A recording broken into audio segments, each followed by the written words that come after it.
Michael Hartwell se tenait dans l'embrasure de la porte de sa chambre principale à 23h30 un jeudi soir, fixant une scène qu'il avait déjà vue bien trop souvent. Sa fille de 6 ans, Lily, était recroquevillée dans son lit, profondément endormie, tandis que la femme allongée à ses côtés, le bras passé autour de l'enfant dans un geste protecteur, n'était absolument pas son épouse.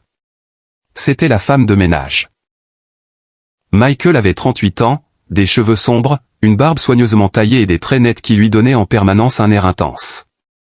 Ce soir-là, il portait encore son costume bleu marine avec une chemise blanche impeccable. La veste était toujours sur ses épaules malgré l'heure tardive, il rentrait directement d'un énième dîner d'affaires en tant que PDG de Hartwell Industries, une société de promotion immobilière commerciale. Ses journées s'étiraient régulièrement sur 12 à 14 heures. La femme dans son lit, à la place de son épouse, une petite voix intérieure le nota avec malaise, était Catherine Walsh, la gouvernante qu'il avait engagée 6 mois plus tôt. Elle semblait avoir une petite trentaine d'années, avec des cheveux au beurre étalés sur son oreiller, et portait une robe de travail bleu foncé à la fois modeste et élégante. Elle paraissait épuisée même dans le sommeil, avec de légères ombres sous les yeux et ce qui ressemblait à de la saleté ou de la crasse sur les bras. « Qu'est-ce qu'elle fait dans mon lit ?» demanda Michael à voix haute, plus sèchement qu'il ne l'aurait voulu. Les yeux de Catherine s'ouvrirent instantanément et elle se redressa d'un bond, avec cette vigilance immédiate de quelqu'un habitué à être sur le qui-vive à toute heure. « Monsieur Hartwell, dit-elle, la voix encore ensommeillée. Je suis vraiment désolé. Je n'avais pas l'intention. J'étais juste. » Elle baissa les yeux vers Lily, toujours endormie paisiblement, et son expression s'adoucit. Elle n'arrivait pas à dormir encore une fois. Michael sentit sa mâchoire se crisper. Et la solution était de dormir dans mon lit. Non, monsieur. Pas volontairement. Elle est venue me chercher vers 21h. Elle pleurait, elle avait encore fait un cauchemar. Emma était déjà endormie dans sa chambre, mais Lily n'arrivait pas à se calmer. J'ai tout essayé, je lui ai lu des histoires dans sa chambre, on a fait les exercices de respiration que la thérapeute avait conseillés, je lui ai préparé du lait chaud. Rien n'a fonctionné. Elle m'a dit qu'elle voulait dormir dans votre lit parce que ça sentait vous et que ça la rassurait. Michael ressentit une pointe de culpabilité, mais la repoussa. Vous auriez pu m'appeler. Vous étiez en réunion, monsieur. Vous aviez donné des instructions très claires, ne pas vous déranger sauf en cas d'urgence absolue.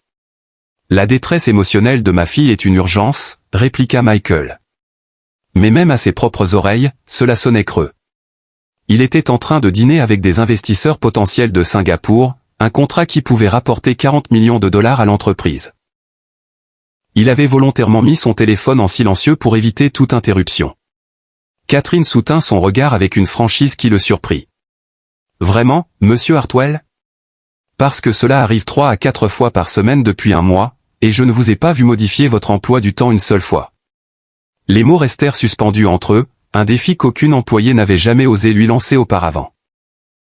Michael sentit la colère monter, puis, plus profondément, la honte, car elle avait raison. « Ça ne vous regarde pas », répondit-il froidement. « Vous avez raison. Ce n'est pas mon rôle. » Catherine lissa sa robe qui s'était froissée pendant son sommeil. « Mon rôle, c'est de veiller sur ces 2 petites filles qui ont besoin de leur père et qui le voient très peu. Mon rôle, c'est Lily qui fait des cauchemars toutes les nuits parce qu'elle a peur que sa maman soit partie pour toujours. Mon rôle, c'est Emma qui commence à faire des bêtises à l'école parce qu'elle pense que si elle est assez pénible, vous serez obligé de vous intéresser à elle. Je m'intéresse à mes filles, protesta Michael. Mais même lui entendit à quel point cela sonnait défensif. Quand exactement, demanda Catherine, sans agressivité, avec une curiosité sincère qui rendait la question encore plus douloureuse. Vous partez avant qu'elle se réveille. Vous rentrez après qu'elle soit couchée. Le week-end, vous êtes dans votre bureau. La dernière fois que vous avez pris un repas avec elle, c'était. Elle réfléchit. Il y a 2 semaines, le brunch du dimanche, et vous avez passé la moitié du temps au téléphone. Michael ouvrit la bouche pour protester, mais aucun mot ne vint. Chaque phrase qu'elle prononçait était vraie. Son mariage avec Victoria s'était terminé 8 mois plus tôt, quand son épouse lui avait annoncé qu'elle le quittait pour son coach sportif, un cliché tellement grotesque que Michael avait failli en rire sur le moment. Presque. Car il n'y avait rien de drôle à regarder sa femme franchir la porte en abandonnant 2 petites filles perdues qui ne comprenaient pas pourquoi maman ne voulait plus vivre avec elle. Victoria était partie s'installer à Los Angeles pour se trouver. Envoyant un chèque chaque mois pour la pension alimentaire, mais appelant rarement, ne venant jamais. Le divorce avait été prononcé 3 mois plus tôt et Michael s'était jeté encore plus intensément dans le travail, se convainquant qu'il construisait un avenir solide pour ses filles. Mais la vérité, qu'il refusait d'admettre, c'était qu'il se cachait. Travailler était plus facile que d'affronter la douleur de ses enfants, plus facile que de reconnaître son propre échec. Je n'ai pas besoin de conseils d'éducation de la part de la femme de ménage, lâcha-t-il, et il regretta immédiatement ces mots en voyant Catherine tressaillir. Vous avez raison, répondit-elle doucement. Je m'excuse d'avoir dépassé les bornes. Mais monsieur Hartwell, quand Lily m'a demandé si elle pouvait dormir dans votre lit, j'ai dit oui parce que c'était la seule chose qui la calmait. Elle s'est endormie presque instantanément. J'allais retourner dans ma chambre dès que j'étais sûr qu'elle dormait profondément. Mais... Elle fit un geste d'impuissance. Je me suis endormi aussi. Je fais des journées de 16 heures pour que cette maison tourne, pour m'occuper de vos filles, et j'étais épuisé. Ça ne se reproduira pas. Michael la regarda vraiment pour la première fois depuis qu'il était entré dans la pièce. Il vit l'épuisement dans ses yeux, la façon dont elle vacillait légèrement comme si ses jambes ne la portaient plus tout à fait. Il remarqua ses bras et comprit que les marques sombres n'étaient pas de la saleté. C'étaient des bleus. Le genre de bleu qu'on attrape quand on porte des enfants toute la journée, qu'on déplace des meubles, qu'on fait un travail physique incessant. Elle avait l'air d'une femme au bout du rouleau. Comme ses filles. Comme lui, dut-il le reconnaître. Quand avez-vous pris votre dernier jour de congé, s'entendit-il demander. Catherine cligna des yeux, surprise par la question. Je ne sais pas. Quelques mois. Quelques mois, répéta Michael. Catherine, vous êtes censée avoir vos dimanches de libre. C'est écrit dans votre contrat. Les filles ont besoin de quelqu'un le dimanche aussi, répondit-elle simplement. Et comme vous travaillez généralement, je ne voyais pas l'intérêt de prendre mon jour. Michael déclara brusquement.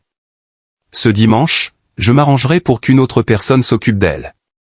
Avec tout le respect que je vous dois, monsieur, Lily et Emma réagissent très mal aux inconnus depuis le départ de leur mère. Alors je serai là, s'entendit-il répondre. Catherine le dévisagea. Monsieur? Je serai là ce dimanche. Je m'occuperai de mes filles. Les mots lui semblaient étrangers dans sa bouche, comme une langue qu'il avait autrefois parlée mais oubliée. Monsieur Hartwell, vous n'êtes pas obligé de faire ça juste parce que j'ai dépassé les bornes. Vous n'avez pas dépassé les bornes, dit Michael, se surprenant lui-même. Vous m'avez dit la vérité. C'est rare. Et précieux. Même quand c'est douloureux à entendre. Il baissa les yeux vers Lily, endormie paisiblement dans son lit. J'ai évité d'être un père parce que je ne voulais pas affronter le fait que je n'ai pas su empêcher leur mère de partir. Mais ce n'est pas juste pour elle. Et ce n'est pas juste pour vous de porter ce poids toute seule. Catherine sembla vouloir dire quelque chose, mais hésita. Quoi? Demanda Michael. C'est juste que, elle vous manque tellement. Lily parle de vous tout le temps. Emma écrit des petits mots qu'elle ne vous donne jamais parce qu'elle est persuadée que vous n'avez pas le temps de les lire. Elles ont besoin de vous, monsieur Hartwell. Pas de votre argent, ni de cette belle maison, ni des jouets coûteux. Elles ont besoin de leur papa. Michael sentit quelque chose se briser dans sa poitrine. Où sont ces mots? Les mots d'Emma? Dans le tiroir du haut à gauche de son bureau. Il y en a probablement une 50aine maintenant. Michael sortit de la chambre et remonta le couloir jusqu'à la chambre d'Emma. Sa fille de 8 ans dormait, ses cheveux sombres étalés sur l'oreiller comme ceux de sa mère autrefois. Il s'approcha doucement du bureau, ouvrit le tiroir indiqué et trouva une pile de dessins et de petits mots écrits de l'écriture appliquée d'Emma. Il s'assit sur le lit de sa fille et commença à lire à la lumière de sa petite veilleuse. Cher papa, aujourd'hui on a appris des choses sur l'espace à l'école. Je voulais t'en parler mais tu étais déjà parti quand je me suis réveillé. Tu savais que les anneaux de Saturne sont faits de glace. Je trouve ça trop cool. Bisous, Emma. Cher papa, j'ai eu un super point en maths. Mademoiselle Walsh a dit que je pouvais être fier. Tu es fier de moi? Bisous Emma. Cher papa, Lily a encore fait un cauchemar. Mademoiselle Walsh est restée avec elle. J'aimerais tellement que ce soit toi qui restes avec elle. Elle t'a réclamé. Bisous Emma. Cher papa, pourquoi tu manges plus le dîner avec nous? On a fait quelque chose de mal? Bisous Emma.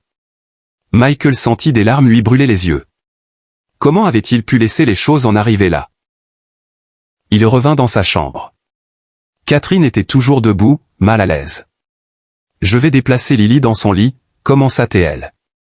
Laissez-la, répondit Michael. Elle voulait dormir ici, alors laissez-la. Je dormirai dans la chambre d'amis ce soir. Et Catherine, merci. Merci d'avoir été là pour elle quand je ne l'étais pas. Merci de les avoir aimés quand j'avais trop peur de le faire. Il planta ses yeux dans les siens. Je vais faire mieux. À partir de maintenant. Le lendemain matin, Michael fit quelque chose qu'il n'avait pas fait depuis des mois, il se leva tôt et prépara le petit déjeuner pour ses filles. Les œufs étaient un peu brûlés et les pancakes complètement tordus. Mais quand Emma et Lily descendirent et le virent devant la cuisinière, leurs visages s'illuminèrent d'une joie si pure que Michael sentit sa poitrine se serrer. « Papa !» cria Lily en courant vers lui. « T'es là. »« Je suis là, ma chérie. » répondit-il en la soulevant dans ses bras. « Et je vais être là beaucoup plus souvent désormais. » Emma resta un peu en retrait, plus méfiante. « Tu l'as déjà dit avant, » murmura-t-elle. Michael posa Lily et s'agenouilla devant Emma. « Tu as raison. Je l'ai dit et je n'ai pas tenu parole. Je suis désolé, ma puce. Tellement désolé. J'avais peur après le départ de maman, et j'ai très mal géré. Je me suis réfugié dans le travail parce que je ne savais pas comment vous aider, Lily et toi, avec vos émotions, alors que je n'arrivais même pas à gérer les miennes. Nous aussi on était tristes, dit Emma, la voix tremblante. Mais tu étais pas là. Je sais. Et je suis désolé. Mais je suis là maintenant, et je ne partirai plus. J'ai lu tous tes mots hier soir. Tous. Les yeux d'Emma s'écarquillèrent. Vraiment? Vraiment. Et je suis tellement fier de toi. Tu es intelligente, gentille, et tellement plus courageuse que moi. J'aurais dû être là pour écouter l'histoire des anneaux de Saturne. J'aurais dû être là quand Lily faisait des cauchemars. J'aurais dû être là pour le dîner. Je serai là à partir de maintenant. Je te le promets. Mais Lily tira sur sa manche. Mais tu travailles toujours beaucoup. Plus maintenant. Le travail c'est important, mais vous deux vous êtes bien plus importantes. Rien n'est plus important que vous. Il leva les yeux et vit Catherine dans l'embrasure de la porte, qui observait la scène. C'est mademoiselle Walsh qui m'a aidé à comprendre ça. Les semaines suivantes, Michael réorganisa complètement sa vie. Il délégua une grande partie des opérations quotidiennes à son directeur général. Il fixa des limites strictes, plus de travail après 18 heures, plus de travail le dimanche, pas de dîner manqué avec ses filles sauf urgence réelle. Il assista au match de foot d'Emma et au spectacle de danse de Lily. Il fit les devoirs avec elle, lut des histoires le soir, apprit à faire des tresses avec des tutoriels YouTube qui faisaient beaucoup rire ses filles. Peu à peu, elles recommencèrent à lui faire confiance. Les cauchemars ne disparurent pas du jour au lendemain, mais ils devinrent moins fréquents. Emma lui donnait désormais ses petits mots directement au lieu de les cacher. Lily dormait plus souvent dans son propre lit, même si elle venait encore parfois se glisser dans sa chambre les nuits difficiles. Catherine restait professionnelle et efficace, mais Michael remarqua qu'elle semblait plus légère. Elle souriait davantage. Elle prenait enfin ses dimanches, même si elle laissait toujours des notes très détaillées sur les emplois du temps et les besoins des filles. Et les jours où Michael travaillait à la maison, il se surprenait à chercher des prétextes pour passer dans la pièce où elle travaillait, soi-disant pour des questions de maison, mais en réalité parce qu'il aimait sa présence. Ce fut Emma qui, 3 mois plus tard, força le destin. « Papa, dit-elle un soir après le dîner, est-ce que tu vas épouser mademoiselle Walsh ?» Michael faillit s'étouffer avec son café. « Quoi? Pourquoi tu me demandes ça? » Parce que tu la regardes comme le prince charmant regarde Cendrillon dans mon livre, répondit Emma avec le plus grand sérieux. Et elle est gentille, elle nous aime et elle te fait sourire. Et en plus elle est jolie. Lily et moi on a décidé qu'on voulait qu'elle soit notre nouvelle maman. On ne peut pas décider comme ça que quelqu'un va devenir votre maman, dit Michael. Mais son cœur battait très fort. Pourquoi pas, demanda Lily. L'ancienne maman voulait plus être notre maman. Mademoiselle Walsh, elle l'est déjà presque. Elle s'occupe de nous, elle nous lit des histoires, elle fait des bisous sur les bobos. Elle habite juste pas tout le temps ici. C'est plus compliqué que ça, murmura Michael. Parce que t'as peur, dit Emma avec une sagesse bien trop grande pour ses 8 ans. T'as peur qu'elle parte comme maman. Michael regarda ses filles et comprit qu'elles avaient raison. Il avait des sentiments pour Catherine. Des sentiments qui grandissaient depuis des mois. Il appréciait son opinion, cherchait sa compagnie, avait confiance en son jugement. Mais oui, il avait peur. Peur de s'exposer à nouveau. Peur que ses filles s'attachent et perdent encore une figure maternelle. Et si, j'avais des sentiments pour mademoiselle Walsh, demanda-t-il prudemment. Qu'est-ce que vous en penseriez? On serait contente, répondit Lily immédiatement. On l'aime trop mademoiselle Walsh. C'est la meilleure. Moi aussi ça me ferait plaisir, dit Emma plus sérieusement. Parce que mademoiselle Walsh, elle partirait pas. Elle est pas comme maman. Elle reste même quand c'est dur. Tu te souviens quand j'ai eu la gastro et que j'ai vomi partout? Elle a tout nettoyé, elle m'a tenu les cheveux et elle avait pas l'air dégoûtée du tout. Maman, elle te faisait toujours faire les trucs dégoûtants. Michael se souvenait. Victoria avait toujours été très sensible aux aspects les plus salissants de la parentalité. Et mademoiselle Walsh, des fois elle pleure, ajouta Lily. Quand elle croit qu'on la voit pas. Mais elle reste quand même. C'est ça que font les vraies mamans. Michael sentit sa gorge se nouer. Quand est-ce que vous avez vu mademoiselle Walsh pleurer?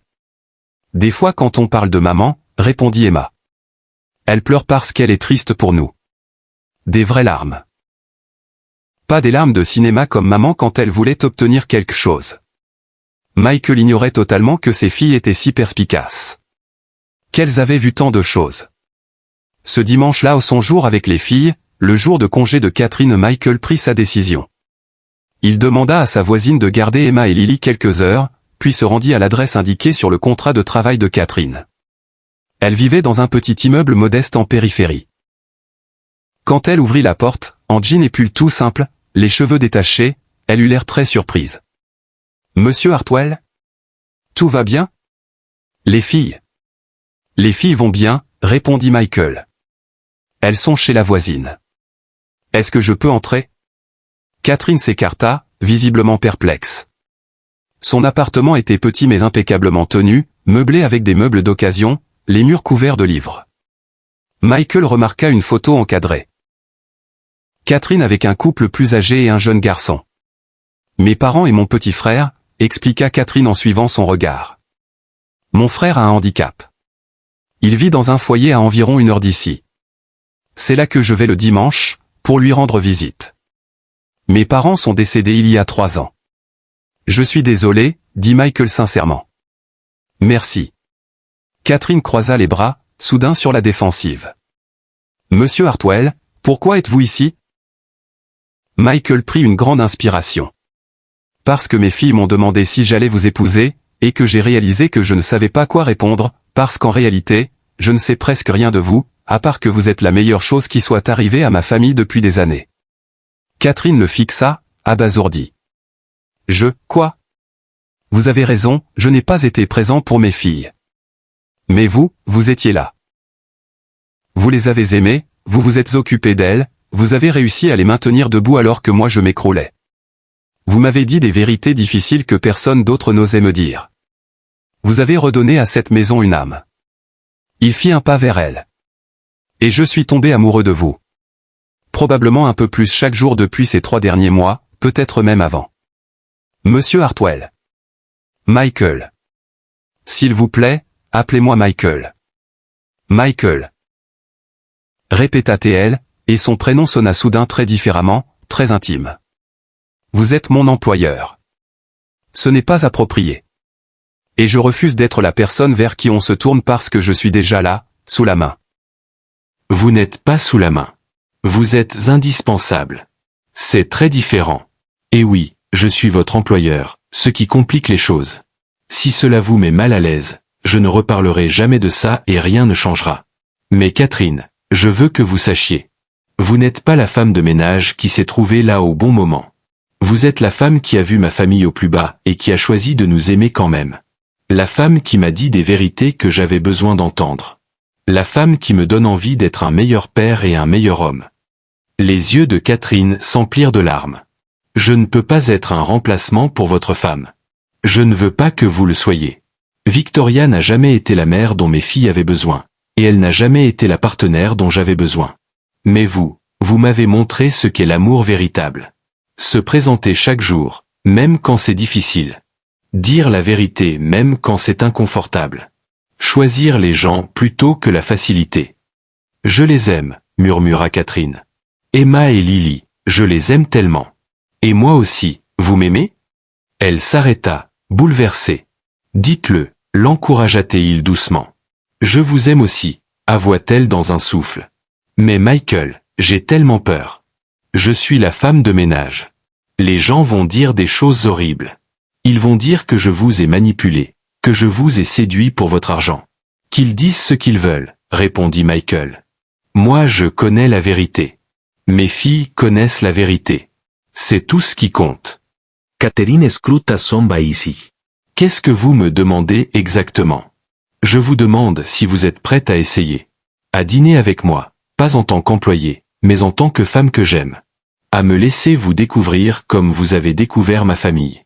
Et plus tard, si ça fonctionne comme je l'espère, à envisager de construire une vie ensemble. Vous, moi, Emma et Lily. C'est beaucoup, murmura-t-elle, mais elle souriait à travers ses larmes.